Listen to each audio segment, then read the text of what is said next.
বর্তমান সময়ে এসএসসি 26-এর শিক্ষার্থীদের যাদের রেজাল্ট দিল, ওদের একটা খুব কমন কোশ্চেন হচ্ছে যে, "ভাইয়া, আমার এরকম একটা রেজাল্ট আসছে, আমার ইমপ্রুভমেন্ট দেওয়া ঠিক হবে কিনা?" তো আজকের এই ভিডিওতে আমরা আলোচনা করব ইমপ্রুভমেন্ট আসলে কাদের দেওয়া উচিত, কাদের দেওয়া উচিত না।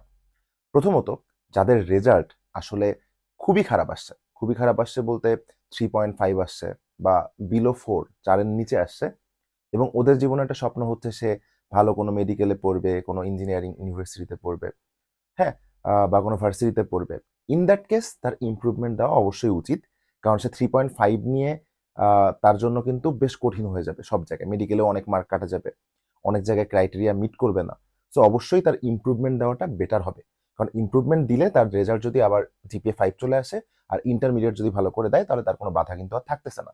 এখন কোয়েশ্চেন হচ্ছে কাদের ইমপ্রুভমেন্ট দেওয়া ঠিক হবে না?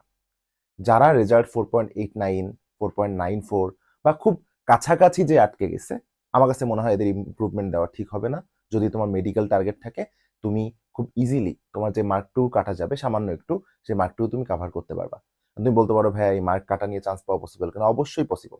আমার এমনও দেখা আছে যে 12 মার্ক কাটা নিয়েও মেডিকেলে চান্স পেয়েছে।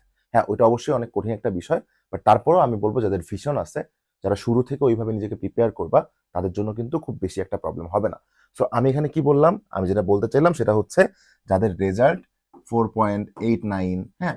বা 4.9 এর উপরে আছে, ইভেন 4.7 এর মধ্যে আছে, এরকম যারা আছে তারা আমার কাছে মনে হয় ইমপ্রুভমেন্ট না দেওয়াটাই বেটার। কেন তাদের ইমপ্রুভমেন্ট না দেওয়াটাই বেটার? কারণ ইমপ্রুভমেন্ট মানে হচ্ছে একটা খুব কঠিন একটা বিষয়, আবার নতুন করে তোমাকে সবগুলো সাবজেক্টে পরীক্ষা দিতে হবে। তো সবগুলো সাবজেক্ট A to Z পরীক্ষা দেওয়া, এই ধৈর্যটা রাখা, এটা খুব কঠিন একটা বিষয়। তোমার একটা বছর নষ্ট হতে পারে। সো যাদের রেজাল্ট মোটামুটি এরকম আছে বা 4.5 এর উপরে আছে, তাদের ইমপ্রুভমেন্ট দেওয়াটা আমার কাছে মনে হয় ঠিক হবে না। এখন আসো কাদের ইমপ্রুভমেন্ট দেওয়া উচিত? যাদের 3.5 বা যাদের 4 এর নিচে আছে আসলে, 4 এর নিচে যাদের এবং যাদের স্বপ্ন অনেক বড়, তাদের অবশ্যই ইমপ্রুভমেন্ট পরীক্ষা দেওয়া উচিত। আরেকটা কথা বলে রাখি যে ইমপ্রুভমেন্ট পরীক্ষা যারা দিবে না, অর্থাৎ যারা এই যে 4.89 পাইছে, 4.67 পাইছে এবং ধরো ওর টার্গেট হচ্ছে মেডিকেল, ওর টার্গেট ছিল মেডিকেল। হ্যাঁ, মেডিকেলে ওর কিছু মার্ক কাটা যাচ্ছে, ঠিক আছে। মেডিকেল কিন্তু ওর জন্য অসম্ভব হয়ে যাবে না। যে কটা মার্ক কাটা যাবে সে ভালো করে প্রিপারেশন নিলে ওটা বেশি পাওয়াও সম্ভব। বাট তাকে যেটা করতে হবে সেটা হচ্ছে এই মেডিকেলের পাশাপাশি বিকল্প হিসেবে তাকে কিন্তু ডিইউ, জেইউ অথবা আরইউ এই টাইপের ভার্সিটি প্রিপারেশন নিয়ে রাখতে হবে।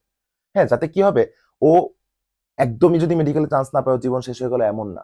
ও মেডিকেলে চান্স পাবেই, এটা ধরে লেখাপড়া করবে। বাট পাশাপাশি সে একটু প্রিপারেশন নিয়ে রাখবে যাতে ভার্সিটিতে সে যদি যাওয়া লাগে সে মারা না খায়। ঠিক আছে? আর আরেকটা খুব কমন কোশ্চেন আছে। সেই কোশ্চেনটা হচ্ছে যে, "ভাইয়া, ইমপ্রুভমেন্ট যদি আমরা দেই তাহলে গ্রেড কমে যাওয়ার চান্স আছে কিনা?" এর মানে হচ্ছে এমন কেউ 4.67 পাইছে, এরপরে সে ইমপ্রুভমেন্ট পরীক্ষা দিয়েছে। দেওয়ার পরে সে পরীক্ষা যে পরে ইমপ্রুভমেন্ট দিল, এটা ইমপ্রুভ না হয়ে উল্টে তার রেজাল্ট হয়ে গেল 4.33। কথার কথা কমে গেল। ইন দ্যাট কেস কি হবে? ইন দ্যাট কেস তার ওই 4.67ই থাকবে। তার মানে তার গ্রেড যেটা আছে তার থেকে নিচে যাওয়ার কোনো সম্ভাবনা নাই। এই পরীক্ষাটার নামই ইমপ্রুভমেন্ট। সো ইমপ্রুভ হবে। আদারওয়াইজ কিন্তু যদি নিচেও যায় বা রেজাল্ট খারাপও করে, আগেরটাই কিন্তু থাকবে। সো এই ছিল আমাদের আজকের আলোচনা। প্রথমত, ইমপ্রুভমেন্ট কাদের দেওয়া উচিত? যাদের রেজাল্ট খুবই বেশি খারাপ হয়ে গিয়েছে বা স্বপ্ন অনেক বড়, তার ইমপ্রুভমেন্ট দেওয়া উচিত।